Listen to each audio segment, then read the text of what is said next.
Okay, wow, so many memories for us in that last short video. I guess probably the first thing to comment is the walk from Leon and outside and through Astorga. In our mind, we were heading towards the Cruz de Ferro, the cross that you would have noticed in the photos.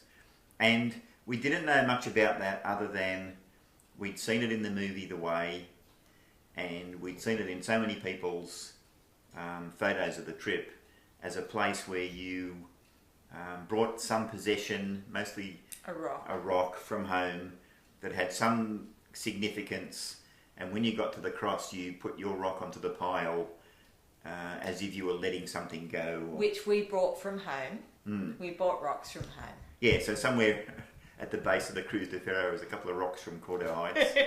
But the day that we walked up to the little village of Fontsabadon, which is just before the cross, maybe half an hour before the cross, was the most gorgeous walk. It was quite a long day, but we got to the village where we were possibly going to stay. It was lunchtime. We felt good, so we walked on to Fontsabadon. It was quite a steep climb, but the most gorgeous countryside. You would have noticed the sheep in the meadows and... Yeah, but they came right up to us. You won't see it in the photos as true as it really was, but we sat down to have, there was a seat, and we sat down to have a rest, and we saw these sheep down a little bit in the valley, and the next thing we knew, they were, because there was a water trough quite near where we were sitting, and the next thing they came up to the water trough, and they virtually walked straight past us, and it was magic. Yeah, and all around us there were the snow-covered peaks when we were already quite high in the mountains by now. And Brad and Linda, the people who we mentioned that we walked with early on, were a couple of days ahead of us, and every now and then we would text them to see how they were going. Keep in touch. And they'd been to Fontsabadon 2 nights before us, and it had been snowing. So, you know, the weather was still on the verge of winter. Iffy. A bit iffy. But anyway, the morning we walked to the cross was misty. It was everything we wanted it to be. We got to the cross as the mist was clearing and the sun was breaking through. It was pretty special moment. We both had our own agendas for what that meant to us, and I think both of us fulfilled that task of what it was going to be for us. So yeah, really special and just mystic, I would say. Yeah. And I have to say, on going up to the cross and going down from it, for me, as you've probably seen in some of the photos, the wildflowers were absolutely breathtaking. The photos don't probably do them justice, but to me, that added to the magic of the whole, that 24 hours or 36 hours of that particular part of our walk and our climb. Just made it just the views of the snow-capped mountains, the wildflowers and the fields was just breathtaking. And you know, it's a funny that you can walk 800 kilometres and have coincidence, but not far after the cross there's a little tiny village of Menyaran, which has got like a shack. It's very quirky. Yeah, no running water, no power, nothing, but you could actually stay there if you were desperate. And the guy does self-serve coffee in the morning. So as we walked past, we thought we better just have a bit of a look in. Because it had flags from all over the world. Australia was there, our flag was there, and we just thought, yeah, have to go and see. And lo and behold, who should come walking out of the attic where she'd slept the night before was Julia. And Argo was tied up in the yard, and we met them again, and we'd been meeting them on and off. I think just warmed our hearts. Yeah, I think that may have been the last time we saw them on the trip. We got ahead of them. So anyway, the first half of that day, I think we wrote in our diary, was the best. The second half of that day was all down the mountains before we got to the last mountain range.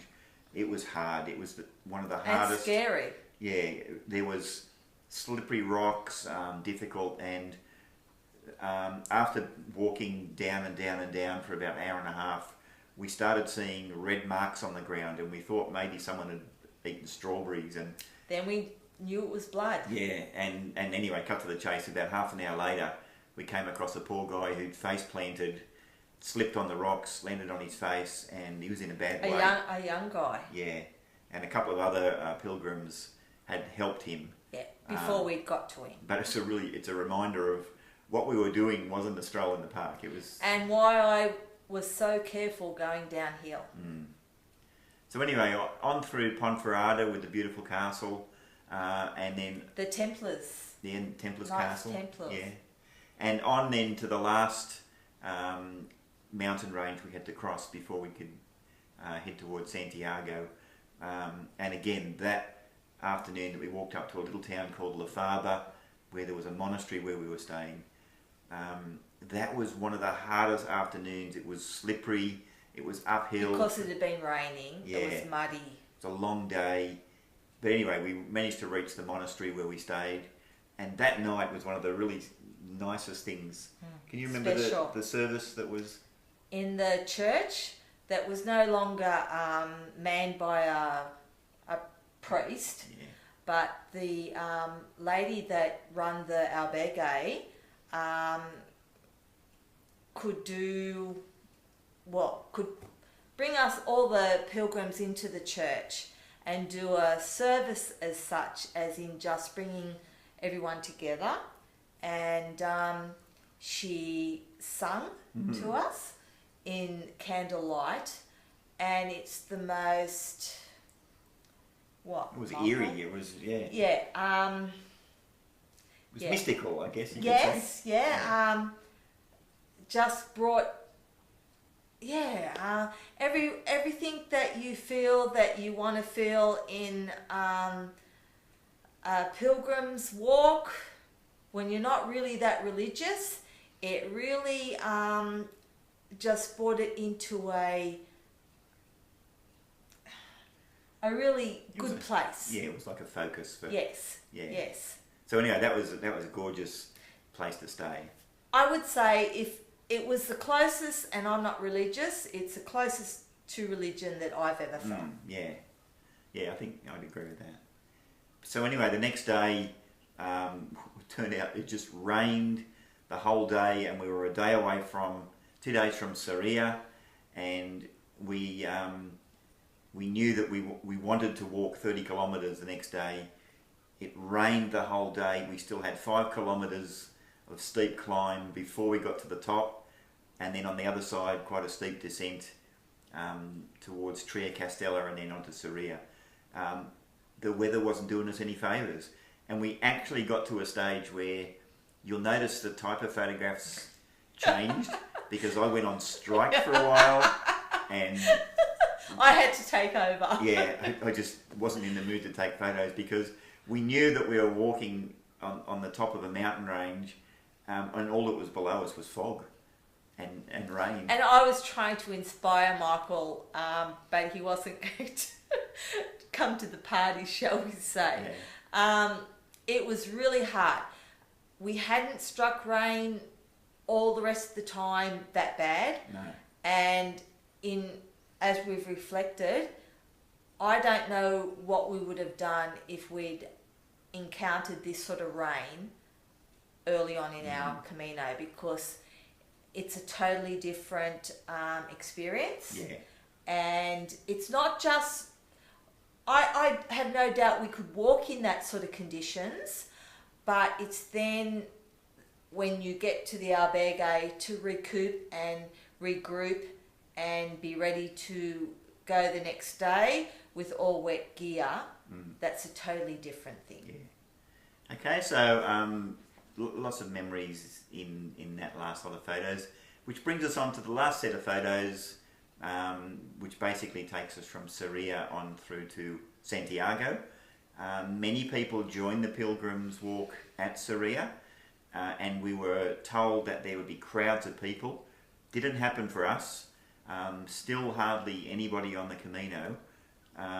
One place we stayed, the proprietor said to us that we were just extremely lucky because the next night he would be completely full. We were within between waves. Yeah, and that's kind of how it went. So we arrived in Santiago with not many. When we went back into Santiago the next day, there were lots of people arriving. Totally different landscape. Lots of it was like walking through forests and flowers, and the cafes now had their menus in English. Yeah. The food were different. Yeah, a lot more to pick from food-wise. Yeah, and you didn't recognise that it was the same Camino that we'd been walking on a month before. Okay, so let's have a look at the next little photos onto Santiago.